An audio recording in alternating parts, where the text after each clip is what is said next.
Welcome to RPG Book Club, the podcast where we play the remake of a video game and talk about how it makes us feel. I'm Sam. I'm Bernard. And I'm Trish.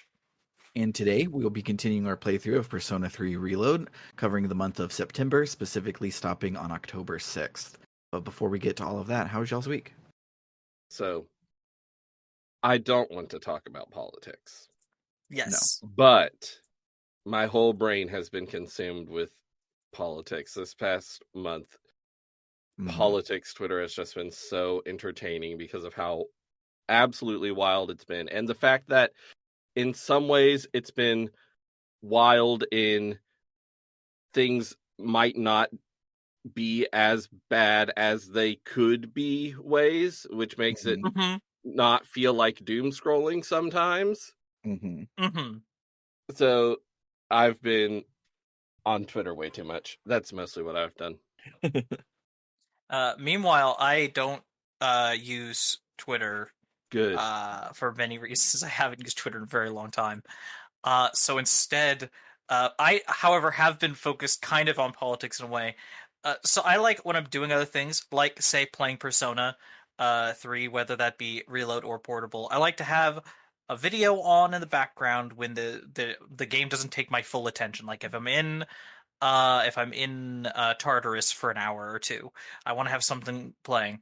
And for me, usually it's a string of video essays. You might say, well, Trish, you could use it to listen to audiobooks or to audio dramas or podcasts. And I go, yeah, problem. If it's something I haven't heard before or something too story intensive, I will focus on it too much or not enough.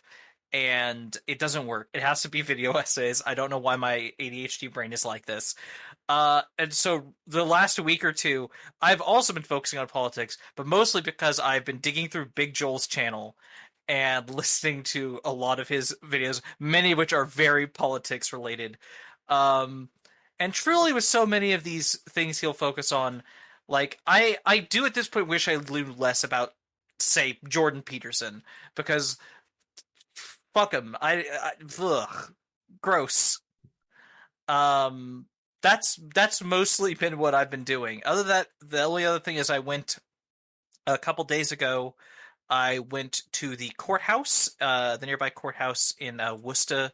I hope I'm pronouncing that Massachusettsites. I'm probably not. I'm sorry. I'm a Californian. I use Californian vowels. Went to the Worcester courthouse to file my name change paperwork, and I did. And the hardest part of it was just parking. Also, what is up with East Coast architecture? Why do cities and buildings look so pretty here? Like, even dilapidated buildings are often like just gorgeous. And where I'm from, that is just frankly not the case. I have been to my old state's capital so many times. No shade on Sacramento, California. It's not a particularly beautiful city. No shade on Chico, where I lived for like 10 years. I love it there. And the campus has some really nice buildings. There's some good buildings in town. But in general, everything's just like one-story bullshit that just kind of blend into a homogenous suburb. And over here, it's just it feels like almost every other building, people were just like, what if I make the most cool, wild thing I possibly could? And I'm sure there are deep historical reasons for why architecture's like this here that comes from the fact that people have just been... It's not that Yeah. deep. It's not that capitalism deep. or ornamentation capitalism. plus extra materials. It's a lot cheaper to just make square squat buildings, and therefore every place that's not really old is square squat buildings. That completely makes sense. Yeah, you're right. So yeah, anyway, easily the most beautiful courthouse I've ever been in my life. It was gorgeous, wonderful little experience. And so yeah, first step on that, and soon, hopefully, I will start the absolutely lovely process of getting all of my paperwork and official things changed to my new legal name once it's my new legal name, and then I'll no longer have to do job searching where I have to be my first interaction with every employer is, hey, so I know that's the name it says on my resume. That's not my name.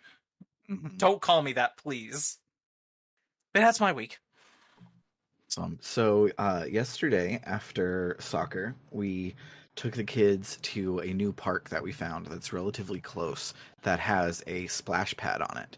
And a lot of parks around here will have a splash pad, except it's in the middle of the summer, and all of those are like clogged with children hours a day. And we don't, me and some are too agoraphobic to be around that many people. So the park we found yesterday had literally nobody at it whatsoever. It was just Ooh. like tucked away on a super hot Saturday in July. Nobody there, and it was awesome. And so we were hanging out with the kids, having a grand old time, and then we start to get ready to go, and Storm doesn't want to go. And we're like, Storm, we got to get in the car. We got to go check on Satsuki, all the other things that we try to do to get him in the car, and he won't do it. And we're like, all right, do you want us to leave? And he goes, yes. We're like, without you? He goes, yes. And so we call his bluff, and we get in the car, and then he calls our bluff and starts running. So no. I ran for the first time in a hot minute at full sprint to catch this child who is smaller and with a lot more energy than me because he was running away, trying to get away from me. So Storm is grounded for his first time ever right now because what the fuck? So yeah, that was scary. And because that was scary and exhausting and we had been out all day, I came home to start playing Persona 3 and I started playing it, and then my eyes were getting a little tired. So I was like, oh, I need to get up, get me a energy drink. If I do anything that's not getting ready for, like, not playing Persona 3, I will fall asleep and go right to bed. And I don't know what happened because I filled up my drink and I got a snack, and they were still on my desk this morning when I woke up and had not played Persona 3. I'm not sure exactly how I fell asleep. So I then woke up early this morning and have been binging Persona 3 Reload all morning. Anyways, kids rule, and by rule I mean it's something. So something that does rule is Persona 3 Reload. So we are going to listen to some music and then talk about what happened this week. Two hands meet at zenith, nothing comes between us, dancing like ballerinas under the moonlight all night long. How these plain and simple scenes get painted so vividly by you. I just wanna stay with you. Around the world is rolling dance whenever our eyes meet. The more you leave me in a trance. So a few days go by and Chidori still isn't talking, so she's still under watch at the hospital. Takaya and Jin are worried about her, but because she's their navigator. But because she's the navigator, if they were to try to go and get her back, they'd be going in blind, and they wouldn't have anyone to cover their tracks. So we would be able to see them coming. Takaya says that if we have Chidori prisoner, then that means that we've taken her evoker. So wouldn't it be worth it to save her without it, as they are powerless without their personas? And Seize has been getting really strong because they took down that last shadow with no issue. He says no issue. I says I brought people that were weak to lightning. It was kind of really hard. Yeah. I had two very big issues, and their names were Yukari and Igus. Jin is like, well, why doesn't she use that black evoker over there? And Takaya says that this was a prototype from back in the day, and while it brought out the full extent of a persona's power, it made the persona exceedingly difficult to control, especially if the user had their power forced upon them, quote, like ourselves. Back in those days, it was more commonplace to be killed by your persona than it was by the shadows. This evoker was the result of one such killing, and then it flashes and shows that Abaddon-looking frog shadow that we fought before. And then Takaya says, I am a shadow, the true self, which is something from Persona 4, and I'm not sure how that connects. But anyways, let's not dwell on the past. Jin is like, is that why you don't use an evoker? And Takaya is like, no. I don't use an evoker because I'm better than you. The only one who could possibly be stronger than me is someone who could summon multiple personas. And then Takaya blushes and plays with his hair. Later at the hospital, Chidori still isn't talking, and Mitsuru and Akihiko are getting annoyed when Junpei walks in to check on her. Akihiko is like, Junpei, why are you so hung up on her? As if it's... She's not even that hot. But my favorite thing is I did not get this vibe from Akihiko prior to this month, but this month I think Akihiko is aromantic and he just has no idea any of the things that are going on, and it's wonderful. To be fair, I've never really understood why Junpei gets so invested in Chidori. I mean, like, I understand emotions, romantic interest is complicated and doesn't always make sense, but I'm like, I know some guys just want a girl to be a little mean to them, but there's no shortage of girls who are being a little mean to Junpei. I don't know why this one stands out. I think it requires a precise mixture for Junpei of the mean with the slight bit of nice, and she's giving him just as much enough attention that it's the perfect mixture. Also, I don't know, Junpei. I agree, Akihiko a romantic fits perfectly. I think Junpei hyper romantic. Yes. Yeah, and with Junpei and Chidori, I like she's mean to him, but also a little bit nice. But also, he's Captain Save-A-Ho, and she's a cutter, so he's trying to Captain Save-A-Ho and be the hero he wants to be, and it ties into his main thing of he wants to be a more hero than he is. Anyways, Junpei says that he can't get her out of his head, so please just let him talk to her, and maybe he can get through to her. Junpei asks her about her drawings, and she finally speaks up, and it's to tell Junpei that he's dumb and he should leave her alone. Junpei notices that she's bleeding again, and he's like, what the fuck is happening? And Akihiko reveals that she's been doing it to herself, and they can't leave her unattended for any reason because she just keeps cutting. Junpei, in another fantastically voice-acted exchange, begs her not to do it. Not because he's worried about her, but because he doesn't want to see her hurt. He doesn't know what he'd do with his life if she wasn't in it. And it's so good. It's so good. Having gone through the same scene in Portable, it's not even worth comparing. The new... No. The actor for him in Reload is just absolutely killing every scene. And these scenes are so fucking emotional. They allow him to just express this so perfectly. I love it. Mm-hmm. So a few days go by, and Junpei gets Chidori talking more and more, but everything she says is just to call Junpei an idiot. But then one day she starts choking out of nowhere, and then we see a creature phase into reality, straddled over her, wringing her neck. Akihiko is like, "Is it an enemy?" Very gruffly. And Shinji happened to be there this time. Says no, and he dives in and gives her an EpiPen or something, which makes the monster disappear. Shinji is like, her persona tried to kill her. It happens. It's no big deal. Why are you all guys freaking out? Strega can't completely control their personas, so they have to take suppressants to keep them in check. Shinji leaves to give the doc the pills that he has so Chidori can take them, and Akihiko and Mitsuru follow after. Junpei is distraught, and Chidori is like, it's no big deal. Dying just means you won't wake up tomorrow. It's nothing to worry about. And Junpei is like, you don't mean that, do you? I don't want that. I don't want you to die. I don't want to live in a world without you. And again, crushes his delivery. Chidori's response is, you're weird. Outside, Akihiko confronts Shinji and asks if he's been taking suppressants. Shinji is like, I don't have to tell you shit. And then boxing protege Akihiko Sanada, undefeated punch-throwing champion, decks Shinji in the face. Probably hurts. Probably hurts a lot. Aki says that 10 years ago, when the orphanage burned down and he couldn't save his sister, the two of them promised to get strong enough to do what they think is right. So why would Shinji be suppressing his persona? And Shinji is like, hey, I joined the team. I'm not taking them anymore. Cool off. And Aki's like, but what about all the side effects? And Shinji is like, I gotta go do something that only I can do. BRB. And walks off. A few days later, we run into Takaya, who asks if we found out about the suppressants for Chidori, and he implies that the weird frog monster shadow was actually someone's persona that had gone out of control. He asks us why we would want to give up our personas, and he doesn't like it when we say that it's for the good of our friends or the good of the world. He says that in the end, it's probably going to have to come down to a fight between us.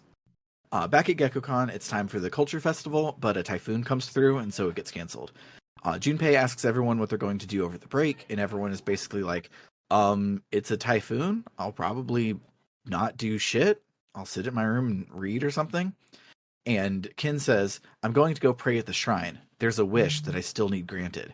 Shinji and Akihiko say a 6-dot ellipsis, one after another. Totinos feels groggy and thinks he's coming down with a cold, so he sleeps for 3 days again. When he wakes up, the typhoon has passed, but he still has some of his fall break left, so he has some time to chill before going back to school.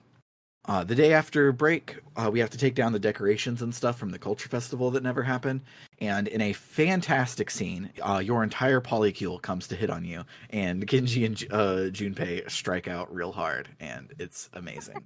And you're forced into doing a comedy stand-up routine with Kenji, and it's very silly. It's very silly. He's being the straight man, you're being the foil, and you can choose to just totally throw it if you want. It's good. I played along for all of them, and then the last one I completely threw it, and Kenji had to actually me, and got messed up. He's like, wait, no, now I'm not even telling jokes anymore, and it was very, very good. But before long, the full moon is here, and we have to go and fight us a big shadow. Ikutsuki is like, well, we only have a couple left, so the one tonight, we need to make sure we take care of it. And Yukari stupidly says, well, I mean, that is if there's only one tonight. Last time there were two, and that was really hard. And Fuka's like, how'd you know, Yukari? There's two of them tonight. That wasn't Yukari's fault. It wasn't, but she shouldn't have jinxed it. Surely this very symbiotic boss fight could happen, just one of them at a time. So Fuka finds two shadows at Iwatodai Station, and Shinji isn't here with the group right now, but he talked to Fuka earlier and said that he'd join us when we got there. Ken isn't here either, but the team just assumes that he's asleep because he's a little boy and it's past his bedtime. They send Junpei to go check on him, but Ken isn't in his room. And Junpei, despite being kidnapped only 1 month ago, thinks that this is no big deal, and we continue on to the station. Yeah, at some point, they're just like, we only send 4 people into battle anyway. Right. We don't need everyone present. Who cares? Who cares? I'm sure it's nothing. I'm sure it's fine. Surely nothing bad will happen between Shinji and Ken. It'll be fine. Absolutely. So the two shadows this time around are Strength and Fortune, and Fortune spins a roulette wheel that debuffs or buffs all battle participants, enemies and allies alike. And then Strength hides Fortune from being attacked, and it rules. It's one of my most memorable boss fights ever. When I think about boss fights in the original Persona 3, this is the one that comes to mind. It's very good. I like it a lot. I don't like having to sit through the roulette animation over and over. Yeah. Yeah. That's my main thing. Yeah, the in the original, if I remember correctly, Fortune is attached to its roulette wheel like all the time, and it changes or something. I don't know. I remember it not being this huge, and it was fairly quick. Also, It's been a while because the order I play these, I played Reload far enough early in the week that I'm now forgetting in comparison to the portable version. In Reload, I thought I remembered the Wheel of Fortune being like kind of like it just went and you saw what result it was, or did you click to end it? Where did you have an ability to determine it like you do in Reload or like in portable? If I recall correctly, in Reload it just happens, and you don't. It just happens. Okay, yeah, because I kind of enjoyed in Reload that it's like you figure out like, oh, if I press A when I hit the button, whatever's on the opposite end of the wheel at that moment, that's where it's going to land on. So I can completely game that, and I think that just made the boss fight more fun because it added like a little time, like our Paper Mario, a little bit of timing skill if you can figure it out. But yeah, it's a fun boss fight for sure. Sam, were you saying that the animation is not as belabored in Fess? I remember it not being as belabored in Fess, but I don't know. That's 7 years I'm ago. watching now, and we still have the fucking carpet rolling out and everything. So It seemed faster back in the day. But When we memories were suck 7 years younger later. and didn't have so much going on. Yeah. So in Reload, since it's all just RNG, I felt even cooler when they rig the roulette wheel against you at the towards the end, and it's like all of it will revive strength, and then there's just a little bit where nothing happens, and I got it on the little bit where nothing happens just from RNG. So it was like, oh, thank God, I have a podcast to record. I'm glad this went easy for me. So after we win, we're like, it's weird that Strega didn't show up, but I'm sure it's fine. Well, neither did Shinji or Ken, but I'm sure that's fine too. Akihiko is like, wait, it's October 4th, isn't it? You guys go on without me. I'm going to go find them. Meanwhile, in the station outskirts, Ken is there, armed with his spear, as Shinji walks up. Ken says, you came, like we agreed. You know why we're here. It was 2 years ago today that my mom died right here in a car accident. But it wasn't a car accident, was it? I saw the whole thing. You murdered her. I've told myself that the only reason I keep on living is so that I can find her murderer. And here you are, so I'm going to kill you. And Shinji says, do it. Back at the command center, Junpei is like, why didn't Akihiko care about the date? What's so special about October 4th? And Mitsuru's like, I'm a fucking idiot. I forgot. Today is the day that Ken's mom was killed. Fuka, find them immediately. They're going to be together. Mitsuru says that 2 years ago, they were all still new at this, and they were chasing down a shadow, and they didn't account for any civilians being in the area, so when Shinji lost control of his persona for a moment, Ken's mom was killed. Fuka says that she found Ken and Shinji, and there's someone else with them, but it's not Akihiko, it's Strega. We're like, shit, and we run off. Back at the station outskirts, Shinji is like, go ahead and do it. I won't try and stop you. But if you strike me down, you'll be haunted by this. Ken is like, that's bullshit. And then Takaya walks in and is like, sure is. Takaya says that ever since we took Chidori, things haven't been easy, so he has to kill them to even the score. Shinji jumps in front of Ken, and Takaya is like, you're protecting your murderer? Oh, but I mean, no matter what happens tonight, you're going to die anyways, aren't you? Ken is like, what that mean? Takaya says that Shinji's been taking suppressants for a while now, so he doesn't have much time left. Ken is like, man, that sucks. I wanted to kill him. Takaya is like, and then you were going to kill yourself, right? Well, I mean, if the cause of death isn't important, I could just kill both of you right now and then take care of that. Shinji says the game's second cuss word, and he tells Takaya to shut the fuck up. Takaya shuts the fuck up and shoots Shinji in the stomach with his gun, which is, remember, a real gun and not an evoker. While Shinji is keeled over, nursing his bullet wound, Takaya asks Ken and Shinji who their navigator is, and Shinji won't talk and says that we don't have a navigator. But then Ken is like, it's me. I'm the navigator. That's the only reason they let me on the team, despite me being in elementary schools, because they needed a navigator. Takaya's like, well, that sure is convenient, and he points his gun on Ken.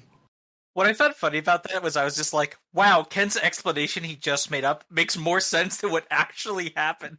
Absolutely. It's a really good lie, because it makes more sense than the truth. Mm-hmm. We then cut to a full motion video, not an anime FMV, but the Persona 5 looking ass video.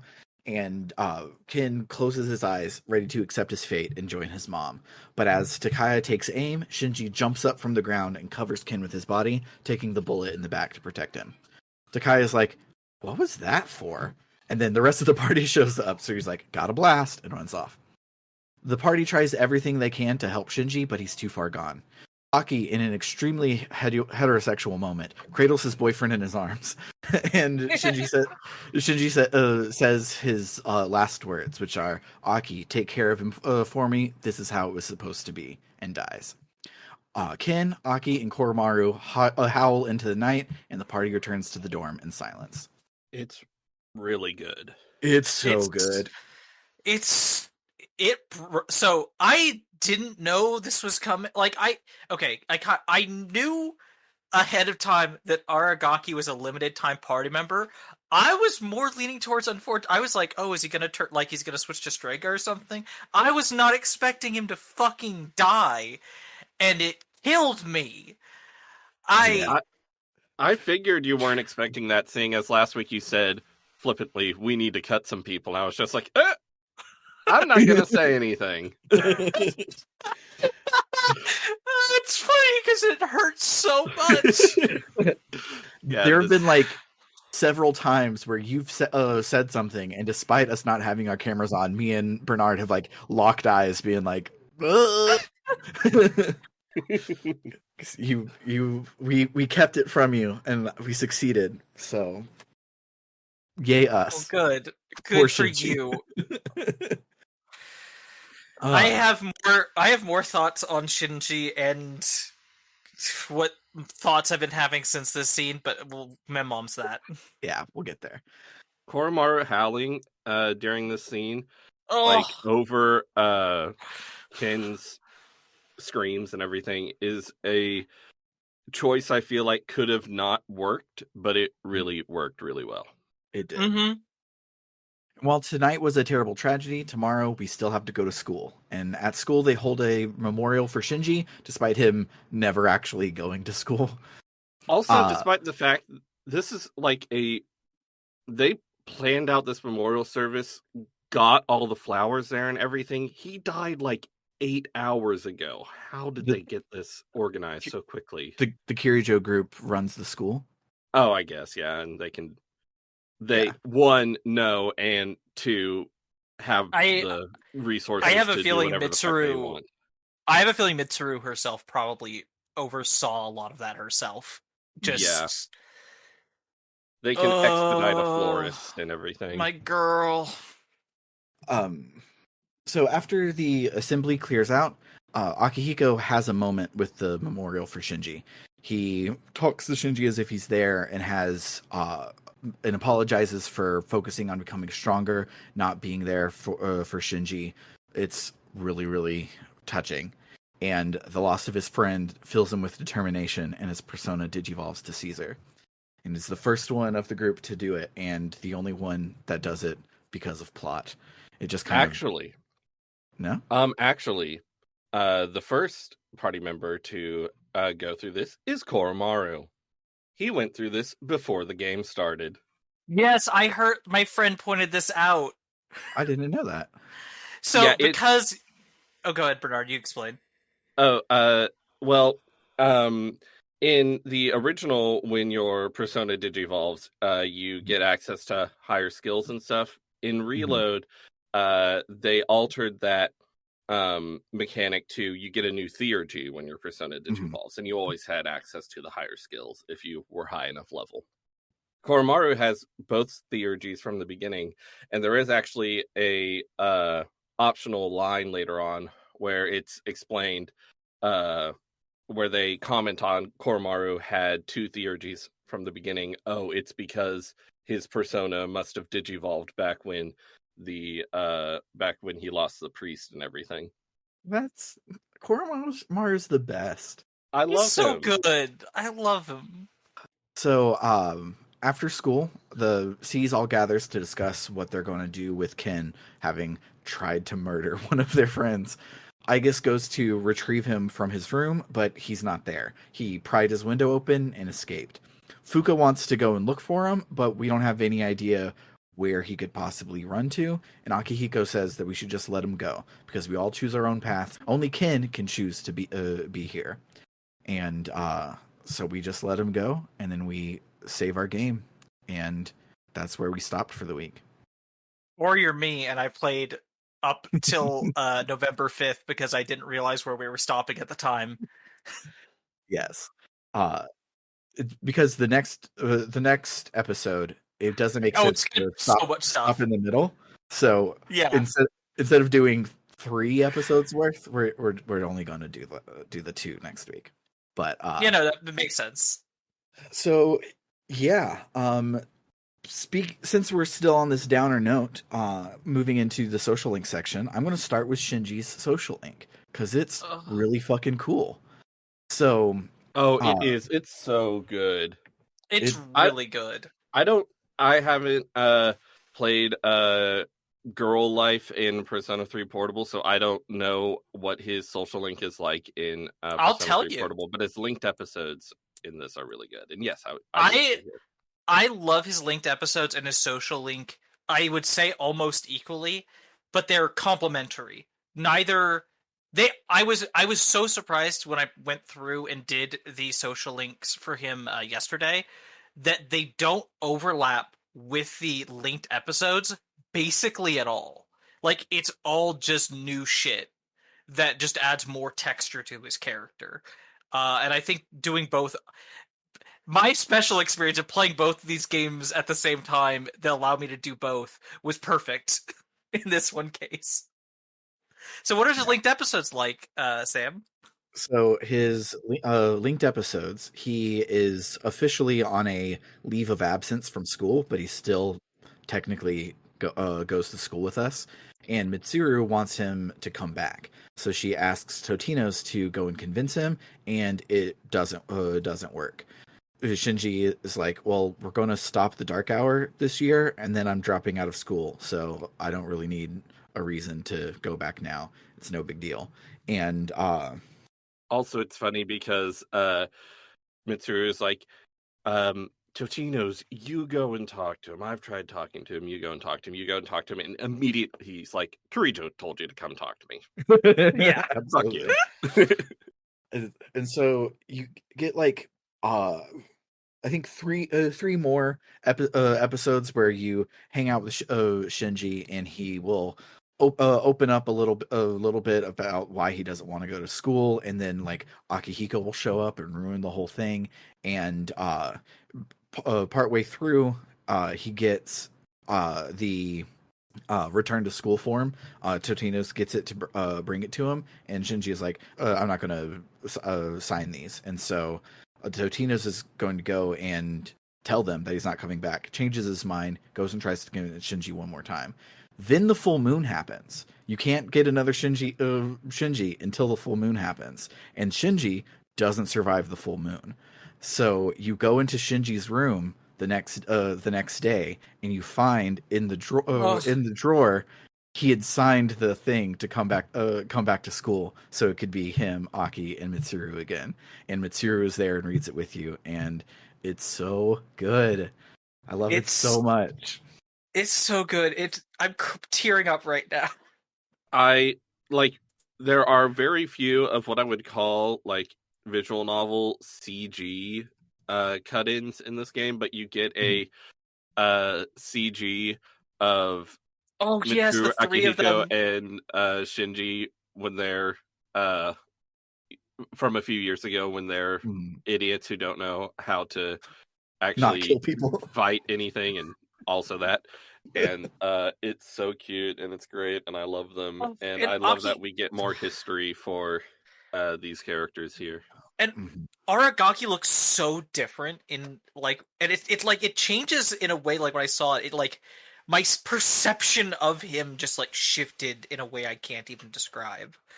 I love him so much, and this whole linked episode delves really heavily into the bond between those three characters as this thing that we only get, like this linked episode is I think the closest we ever get to really dig into it. And even then, like, we are playing an outsider who was not a part of that time of their lives and is only able to kind of see it through their perspectives and how they all talk about it and how they relate to each other now.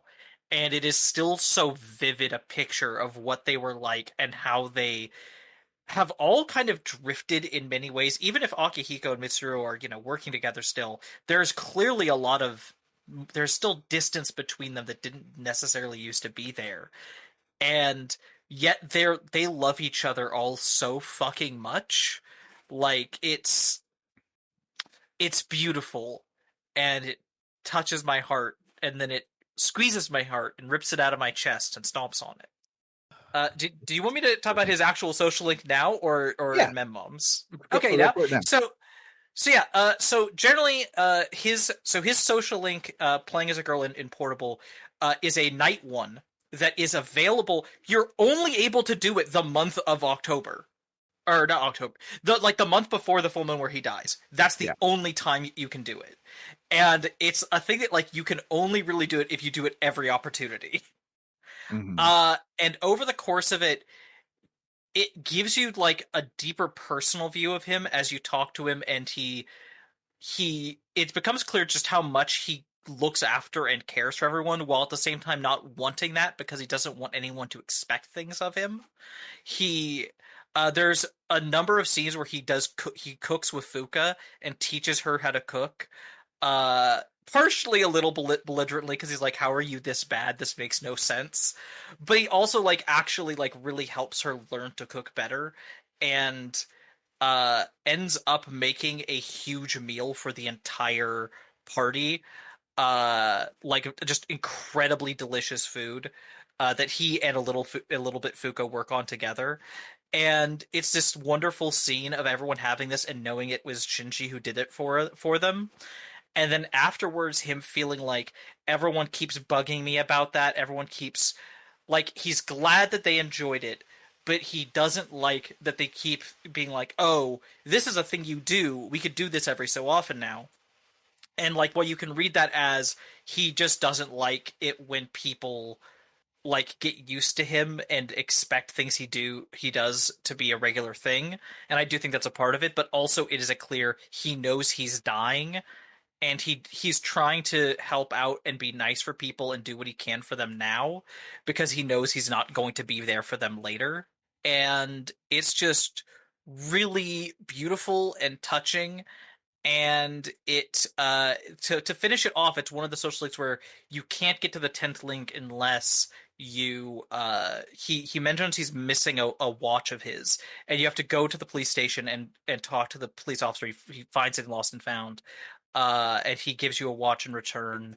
And there's this real sense of like having seen underneath the mask he puts on around other people, and getting to see how much he is just a warm-hearted, beautiful person. And if you do the max link, if you get all the way to 10 ranks, he doesn't die, at least yet. He's in a coma, and he can't live without like intubation. Like, they're having to keep him alive actively. But What the fuck? yes. I will also say, because I've seen people defer his romance. I played it, and maybe it's because I have the Sapphic mod on. I don't know if the Sapphic mod changed. I wouldn't think it would. It didn't read as a romance to me. It read specifically as like a YouTube, like you could read it that way, but they have gotten close. But yeah, he's still alive. It's just in a coma, possibly brain dead. I don't know how much longer he will live. I haven't finished up to where I haven't finished up to the next full moon in Portable yet. So I'll see later, I guess, and report back. But it still works. It still has a lot of mourning and a lot of people feeling emotions, and Akiko crying over his bedside. It's just now he's there, but they can't hear him. And I think that adds to the emotions and the tragedy in a way. Damn. Yeah, it's really good. Speaking of things that happened on October 4th, so I started Ken's linked episode this time. And one day after school, Fuka asks us to go and check on Ken because he's been holed up in his room all day. When we go check on him, Ken says that he's fine and we don't need to check on him. But since we're here, he's hungry, so we need to go get ramen together. Ken really wants to seem grown up. In all of his linked episodes and his nighttime activities and everything, he's constantly downplaying his love of tokusatsu, asks questions about like, oh, I should take my coffee black, right? Grown-ups like their coffee black, and things like that. And It's adorable. He also at one point asks a leading question about Shinji, and is like, oh, you're the only one that can have multiple personas, right? Nobody else on the team can do that? Okay, so then if no one else can use any more than one persona, then what I saw that day really was ... and then change the subject. And then the next scene that I got of him, I originally wasn't going to bring it up, but it's fantastic. So hold on, let me While you look, I'll just say quickly. He also has social links, but I've only done one or two, and I don't think I'm going to continue because. Fun fact: there's no going. Hey, I don't want to do a romance with you in Portable. If you get it high enough, it just becomes a romance, whether you want it to or not. And I don't want to date a little boy, so I'm not doing No. that. Yeah. Oh, So the next time you go to check on Ken, you hear what sounds to me was like jerk off noises. It sounded like that, and you go in to check on him, and he says, nothing. I was just like moving stuff around. Actually, can you come in here?" And he says that he has this pet hamster that he wants us to take care of, and this is how this double A budgeted, very well made video game animated that hamster. That's a Mass Effect ass hamster. I love the hamster. I love hamburger. I love Hamburger too, but that animation is he's not animated at all. The wheel is spinning and the hamster is just kind of vibrating back and forth. It's fantastic. That's a But- vibing hamster. It's very good. When you said jerk off noises, that reminded me of one of the several lines in this game that made me say, "Excuse me," which is, that was the only time I could forget the pain, when I was alone, swinging my spear. That line wasn't this week, but I find it funny out of context. Mm-hmm. So the last bit for the social links I wanted to talk about is I finished Maya's this week. Yes, And I love it Maya. rules. So I love her so much. As the social link progresses, you start to get more tidbits about her life and how she's a grammar teacher at this school called Gekkoukan High School, and that she has a crush on one of her students, that brooding emo one whose parents died so that he lives in the dorm. But she'd never do anything about it, unlike Miss K, and that Mr. E is so full of shit all the time. She grows closer to Tatsuya over the social link and feels that Tatsuya is one of her only friends. And when the MMO announces that the servers are shutting down, Maya says that she'll send their chat transcripts to support to show how important the game is to them so that they don't shut it down. But as she reads it... Man, she's really bad at InfoSec. Absolutely. Yes. And keeping things to herself, which she should keep to herself. Yes. But as she reads the transcript, she realizes how drunk and bitchy she was all the time, and she apologizes to Tatsuya for being so weird, and that she'll miss him. She writes "I love you" in the sand at her feet and logs off, and Totino screen caps the message on his phone and saves it. There's one more vital scene to this social link, but it doesn't happen for a long time, so we'll get back to it then. Yes, at the end of the game, we do get little epilogues for social links we completed. So. Mm-hmm. But that was the last one I completed this week. So now let's listen to some music, and then we'll talk about our memorable moments.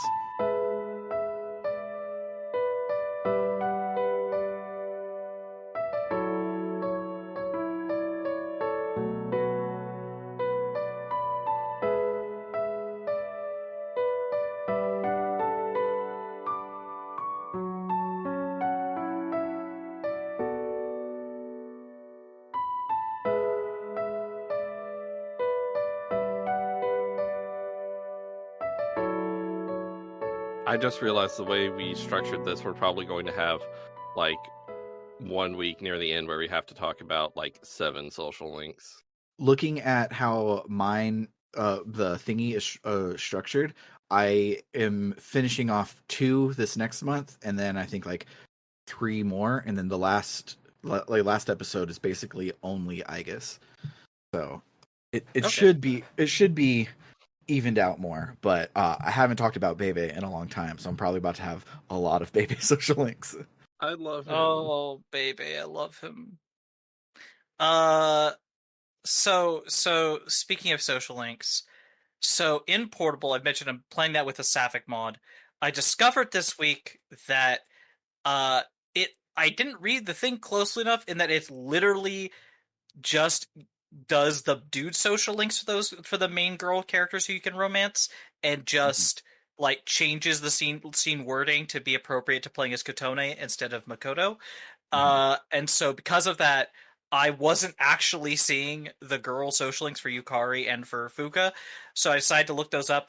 Thus far for Yukari, they're nigh identical, barely changed at all. Fuka's though are very different. Uh, I will just say I actually prefer the guy ones for her. The girl ones are like you just doing cooking club with her and cooking and helping her with cooking, and it's I feel like the other stuff had more stuff going on, honestly. Yeah. But then I was reaching the point where I hit a point where I didn't realize how quickly Fuka would go from we're having a fun time together to I want to date you, and I was like shit I want to specifically date Aegis because she's the canon like actual you can date her as a queer. I don't I wanted to save before this so I could do it and then see what it was like and maybe reload if necessary. Because I thought, like in most video games, unless I modded it specifically for this, that there was no polyamory allowed in this video game. So I stressed about this and scrounged on the internet and dug, trying to find like, is there a mod someone's done that lets me date multiple people? Only discover that I'm an idiot, and that in fact Persona 3 does just let you date multiple people, depending on the version, because there are penalties in certain versions, and it took so much stupid game facts diving to find out what was true and what was false about the version of the game I was actually playing, because apparently that mechanic changes depending on the version. Yeah, if only you had a Discord filled with people who have played this game before. You could have asked us. But I'm an antisocial weirdo, so I didn't. So I end up discovering that in Portable specifically, there's next to no consequences for dating as many people as you want. The only consequence is there's some conversations that can come up if you have multiple people you're dating in the party at the same time, and if you navigate them correctly, there's no consequences. So, fuck it, I'm doing that, and it's cute, and I will, and I'm just gonna say here. Please, if you think this is too far, cut this out. But it made me laugh, and I have to share it because it happened to both Reload and Portable. So I in Portable in Reload I've gotten to where I'm dating Yukari because I don't know who else I would. I like Yukari. She's a bitch. I'm going to share more complex thoughts on her another time. But I do really like Yukari. I enjoy the fact that she's kind of a bitch and that she's kind of this like that she has a whole character art about like kind of pushing people away and wanting to be independent, and then starting to realize that was just trauma about her parents, of her dad's death and the way her mom reacted, and that's maybe not a good way of handling it. I don't know. It's neat. When you finish her romance, when you finish a social link, you get a key item. So the thing is, when you her 10th rank scene is in her bedroom in the dorm, and she's like, "We have to be quiet." Because we don't want anyone to hear, like, I don't want anyone to hear I'm having you over. Like, if like one of us screams or something, and then she's like, "Wait, don't say." And I didn't say nothing. I'm not gonna make a. Don't worry about it. I'm not gonna make a joke about us being too loud in your room. And then the thing she gives you after you are officially dating and you're in her room with her, and you have that conversation. The key item is called Yukari's strap. I'm just like, it's a cell phone strap, right? It's a cell phone strap that she has sentimental attachment to, and she used to talk to it a lot. And it's very cute, but it's just called Yukari strap. And there's so many with her and Katone. There's so many thoughts I can have about that that are very funny. Anyway, I'm gonna let you both go now, so I'll wait and share my thoughts on the themes of this game and Shinji. After you've both said things, so I don't just talk for 40 minutes or something. Cool. Another line that made me say, "Excuse me," is when I was going to do a social link episode with Hayase, who you often get lunch with. So he's like, "Hey, let's go eat," and you say yes, and he says, "Cool, let's go. I'm going hard on the meat today." Speaking of linked episodes, in one of Koromaru's linked episodes, he chases off a stray dog, and while Koromaru is a dog who's voiced by a human and it rules, the stray is a dog voiced by a human, and it's very, very bad. Yes, Koromaru, it's so funny. Koromaru makes decent approximations of dog noises. Like you can tell it's a human, but it's pretty good the whole time. You're like, I get what they're going for. But then the stray dog is like, bark, bark, woof, pant. There are also stray cats that get voice lines sometimes, and they're so bad. But yeah, I think Koromaru's voice acting is really good. I think in the old versions, it was just like stock sounds of dog noises, but then in the animation and later they got some dude to make dog noises, and I think they're good. Yeah, except the NPC dogs and cats are very silly, very bad. Another linked episode I did this time was I took Elizabeth to the school, and at the school she finds the piano and it's like, oh, I've been practicing the song. It's called the Velvet Song. Would you like to hear it? And you're like, absolutely. And she's like, velvet, velvet. Why does my boss have such a long nose? I was kind of expecting her to play Aria of the Soul, which That's is what the I was song that expecting plays in the Velvet Room, but that's not what she plays. It's so she sings good. about her master's long nose. As you do. So the film festival has a like best of day that comes back, like where all of the winners of the festival have a big marathon, and you can take Shinji to it. So when you take it, that the one you end up watching is Homeward Bound, and Shinji is crying over the dead cat, and he's like, "All right, I gotta go," and so he leaves good. early. He didn't do that. That's beautiful. Then one night while reading with Igus, as I think I brought up last time, she's reading Yakuza stories, and she's just trying to learn how to be a Yakuza, and it's amazing. And so when you finish, she's like, I feel super powerful. Let's go to Tartarus. Oh wait, it's gotten late. I don't think we'll be able to go. And I'm like, Tartarus happens at midnight. This is an evening activity. It's barely 9:30. Yeah, it kind of doesn't make sense that you can't do an evening activity and go to Tartarus on the same night. I guess it just takes a lot of preparation. I don't know. Yeah, it's you got to psych yourself up for it. And then the last one that I have is in grammar class. Miss Toriumi is like, today we're going to be talking about a specific kind of grammar. It's about leet speak. I must admit, I'm no computer nerd, but I've become quite the master of leet speak that you're all so fond of lately. And I'm like, huh, interesting. Wonder why you would say that, Miss Toriumi. I screenshotted that as well. After she says that, she says, I've even cooked up some of my own internet slang. Not only is it totally unreadable, it's impossible to tell whether it's gibberish or actual information. With my flair for cryptology, I could be a spy for the government. Yeah, why not? She doesn't get a lot of voice lines because she's a minor character, but I love Toriumi's new voice actor. She's hilarious. She's very good. The thing you're describing just makes me think. I brought up before. There's someone's currently doing a wonderful fan webcomic-y thing involving her and the teacher from Persona 5. And the thing is, it's called Fail Teacher Yuri, and you just described exactly why that is such an accurate goddamn title for her, and I love it. The day after Shinji dies, you can talk to Igus, and she says some things, and one of her text boxes says, "My functions cannot address any highly metaphysical issues." And I'm like, same. I don't know.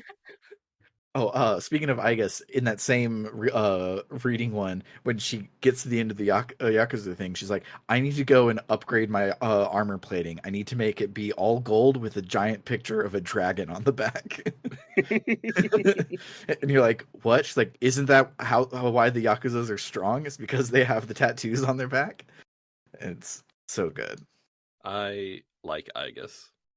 Igus is great. I cannot wait to get to the point where I get to do social links with her and to specifically do her romance in Portable, because that's I'm a trans girl. I'm a sapphic trans girl. What do you expect from me? Of course I love the robot girl. But anything else for this one before we... Yeah, I got a couple things I was saving So first, I started off this podcast when we started covering this game. I talked about how I really hope they're going to do something with the iconography of putting a gun to your head as the way you summon your persona, and that's a Mhm. really heavy thing to do. And I hope they use that for something interesting and thematic. And I think I could say pretty well at this point. Of course they are. Like, yes, Uh-huh. there's a point to this. And this is probably obvious to both of you. You both played this game before, but at this stage in playing the game, it seems very clear to me this is a game in many ways ruminating on not just like death and loss, though there is so much about this game that is about death and loss, whether it be the smaller, simpler losses of like Maiko moving away or Mako, people not always being in your life, Bebe also having to go back to his home country, uh, but also literally about loss, such as Aragaki or the I can't remember his name, but the Sun Social Link, the dying young man. Mhm. But more than that, it is about the choice to continue living or not. Mhm. It is about suicide and when it's so difficult whether to continue living. We have the stuff with Chidori about her feelings on death, how she doesn't seem to think much of it. She struggles to just keep, you know, she has a hard time continuing to go for many reasons, which we don't have a lot of texture to her character yet, but it does seem like you can see why on some level that is the case for her. Her Mhm. persona is literally trying to kill her, uh, and yet she also loves her persona, which that's a lot of feelings. Mhm. But with Shinji himself, especially, clearly he feels so much of the way his life has turned out is because of his guilt for what happened to Ken's mother. And while I definitely like, you could argue that the suppressants he was taking there, was a tangible benefit in, him worrying about his persona running wild again, and it having some kind of negative consequences. I think the bigger thing was that was just a slow way for him to kill himself. That was his guilt, that he had made that choice, and rather than doing it quickly with a gun to the head, he was doing it slowly. As I feel bad taking it in this heavy direction, but that's this game. This game is about this sort of thing. The fact Mhm. that there are a lot of people who seem to choose a slow suicide of just slowly poisoning their bodies. Uh, Not in a, I think, I'm, slamming any sort of like, I'm not hard against drug use, alcohol use. I mean, I kind of am, but there are people who do that specifically, seemingly as a way to just slowly end their lives. And it does feel like that's what Aragaki was doing to himself. Uh, and in spite of that, how much of a beautiful, caring person he was, the level to which he was there for everyone else and sees the way I don't know. I, when he first showed up, I was like, okay, here's the gruff character. Here's the character, who's kind of a dick. He's rough around the edges. I'm used to this sort of character type. And when it became clear I was supposed to, they're gonna be trying to make me like him, I was like, okay, you can go ahead and try. But they did so well because he feels like a very rich, multidimensional character, and the fact that they kill him the way they do, that he chooses to die the way he does, it's good writing. It's well done in Reload. It made me feel a lot of emotions and have a lot of thoughts. Uh, And to cap that all off, I will just throw in a headcanon because it's me. But I know I have seen other people on, for example, Tumblr who have similar thoughts on this character, specifically with the way he dresses, the way he seems to like not actively kind of not take care of his personal hygiene or his he's covering himself up a lot. He's I can see a trans reading of him, Mhm. and that just makes it even a little bit like that. For me, just adds a little bit on the lost potential of this character. Like this, how many people could have taken their lives in a way that would have led them to feel joy and love and happiness again, but instead actively robbed themselves of that choice. Mhm. I love this game. This game's great. That's good. The game so nice you played it twice. So that I'm playing it twice simultaneously. Yeah, I think that'll do it for the week. I can't respond to anything that you've said because we have 3 months of this game left to play. I know. So, yeah. If you liked what you heard today, you can head on over to www.rpgbook.club and you can toss us some cash to help us cover the cost of running the show. If you sign up for a monthly contribution, you'll get some extra benefits. At $1 a month, you are on the Gadabout tier and you get access to our bonus feed where this week we'll talk what did we do this week? We started Star Ocean 2. That's what we did this week. I love Star Ocean 2, and I played about 3 episodes worth. And I was like, did we record any more of those other episodes? No. So we'll be starting Star Ocean 2 this week, and I'm very, very excited for it. You also get access to our polls to choose what game we play next. More on that in a moment. $5 a month is the Warrior tier, and you get all of that, but I'll also read out your name like this. Shouts to Cerebral Wind, It's Clear Time, Frost Terror, Dragon Slayer 19, Florist, Kildron, Freddy Rodriguez, Aaron524, and JFro Prime. And then at $20 a month, you're a Luminary, and you also get to shout out something each week. So shoutouts to El Tantavi. He wants you to check out Aftermath.site, a worker-owned, readed-supported news site covering video games, the internet, and the cultures that surround them. And shoutouts to Vimke, who wants you to know that we're opening up the polls for the next game that we're going to play. And the game that you get to choose from is either Legend of Legaia or Radiata Stories. Because Vimke has been asking us to play Legend of Legaia forever, and Matt has been asking us to play Radiata Stories forever. So duke it out between yourselves. We'll play one of them. The poll will be up by the time that you guys can hear this. And then shoutouts to Carr, who is a dentist, so he isn't plugging a website, but rather your own mouth, and he says to brush your teeth twice a day, most importantly, the time before you go to bed. For RPG Book Club, I have been Sam. I'm Bernard. And I'm Trish. Toodaloo, folks. Bye.